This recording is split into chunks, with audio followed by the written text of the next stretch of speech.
The National Association of Colleges and Employers, it's a nationwide association. They ask employers, what are you looking for when you hire somebody new? You can see that verbal communication skills came out by far #1, but even sense of humor made the cutoff.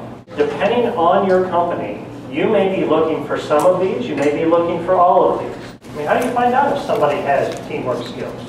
Are you going to go shadow them at school? Resume and cover letter, first spot where you can really highlight some of your capabilities, most definitely. And then the other way would be the interview.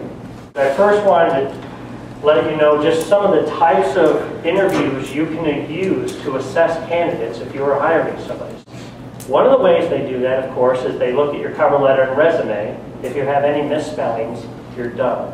And I don't say that like it's, ooh, you're done. I mean, employers literally tell us this. If there's a mistake, we will not pursue that candidate any further. That's how important perfection is on your resume and cover letter.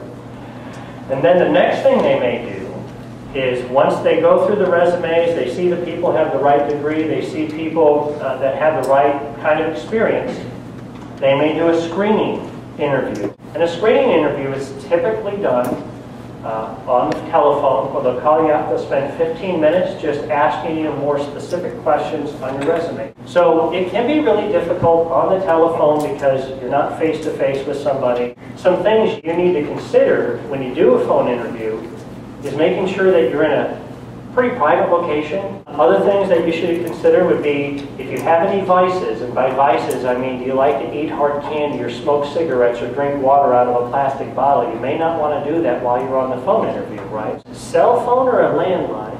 If you use a cell phone, fine, but a landline is always more effective. So if you can get to a landline, that's just better because they don't have that awkward cutoff and you have to call back and try and reconnect.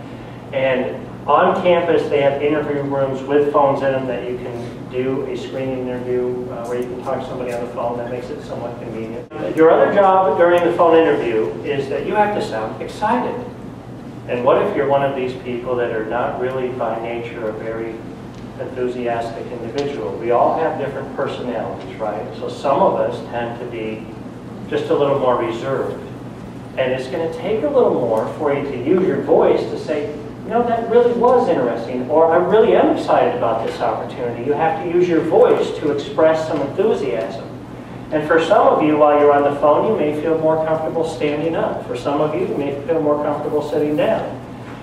And please don't wear your pajamas and bunny slippers while you're on a phone interview. It's going to make you feel just too informal and too relaxed. At least wear business casual. When we dress up, we tend to feel a little more professional. And if they like you, they're going to say, hey, why don't you come in for an interview? And the most common type of interview that you will face when you go in for an interview would be what they call a behavioral interview. And a behavioral interview is where they ask you about past experiences because they believe that your past experiences will be a good indicator of your future performance. Another type of interview that I tell employers to try out, depending on the job, maybe they need to throw some stress into the interview. Well, you need to be able to assess a candidate's ability to manage stress and how do they respond to that. So some things I tell them to get creative. Some of my creative ways are, I get your resume, I mark it up in red ink, I put it on the table, I have you come in, and then you sit down and my first question is, what percentage of your work would you say has errors in it?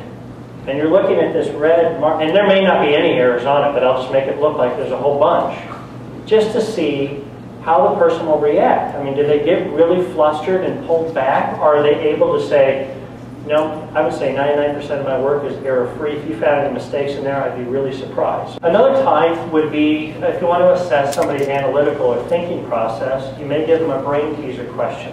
Somebody at this table right here, how many pharmacies are there in Seattle? Those types of questions, if you ever get one that seems just like, what? They're looking to see how do you think through problems.